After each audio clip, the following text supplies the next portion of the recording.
tell me about your trip in Paris. It's wonderful.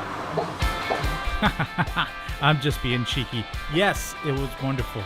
But let's start from the beginning. Joe and I took off from New York's JFK Airport and landed in London Heathrow. We settled in for a pint of ale, and then Joe and I met up with Mikey, one of Joe's old roommates. Eventually, we made our way to Joe's parents' place in Leicester, and then we were off to Amsterdam. Amsterdam is amazing. After dodging a bunch of bikes, we made our way to our hotel, walked around, checked around all the little corners, nooks and crannies, even a Burger King and McDonald's. Sadly, no Royale with cheese to be found. Joe pulled out her map and we eventually made our way to the flower market.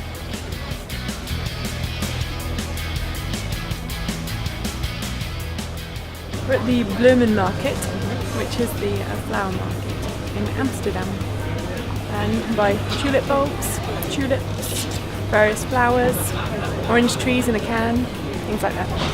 It's nice. Then it was time to cruise the canals.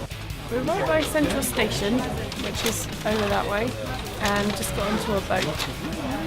Just take a 1 hour tour around the canals of Amsterdam. Seeing Amsterdam by boat is absolutely beautiful. Joe got a nice wooden orchid for her hair. And she even got to practice up on her Dutch.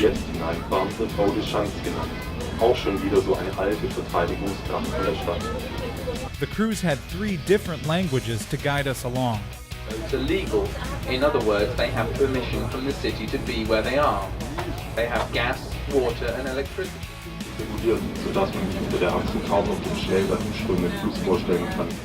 After the boat ride, Joe and I had to try out some Dutch fries. And sure enough, they really do drown them in that mayo. But they were delicious. So we had a good couple of days in Amsterdam. Great day today, really sunny. And we're just going to finish these fries, head to the train station and head back. So goodbye from Amsterdam. Or so I thought. Turns out Joe arranged for a surprise trip to Paris for my birthday. Okay, here we are, the Louvre. Many of you may know it from the Da Vinci Code. Even though the book sucked, the view is amazing. The Louvre. After an amazing first night in Paris, Joe and I set out to explore the city. First, we hit the Sacré-Cœur, and then went all the way over to the Cathedral of Notre Dame. It was loud.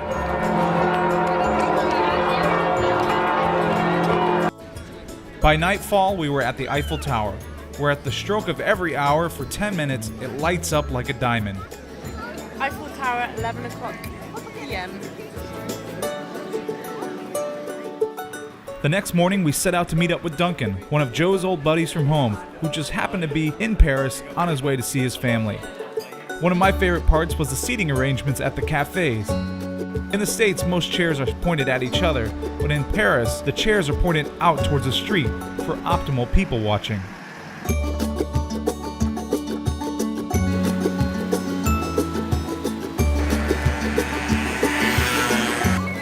We're at the Louvre. The Louvre doesn't look as cool during the day as it does at night, but that's the only time they let you inside to see the really cool stuff. Once down below, Joe and I got a chance to take a look at some amazing artwork. The angels all have the same face.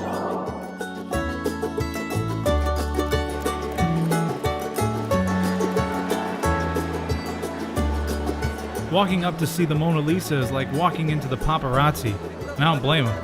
She's a beauty. Same for the Venus de Milo. Everybody wanted their picture with her. Finally, spoiler alert, this is the end of the Da Vinci Code. After that, we were on our way. So we're going to go to Jardin de Luxembourg. After we have the The Garden de Luxembourg is an incredibly immaculate park. They have beautiful fountains and excellent views. And it was such a beautiful day that it seemed like all of Paris was out to enjoy it. But we couldn't stay long. we had to rush back to our hotel to catch a train to the airport. Bye, Paris. So, now you see what I mean? How do you sum up such an amazing trip? Well, like I said,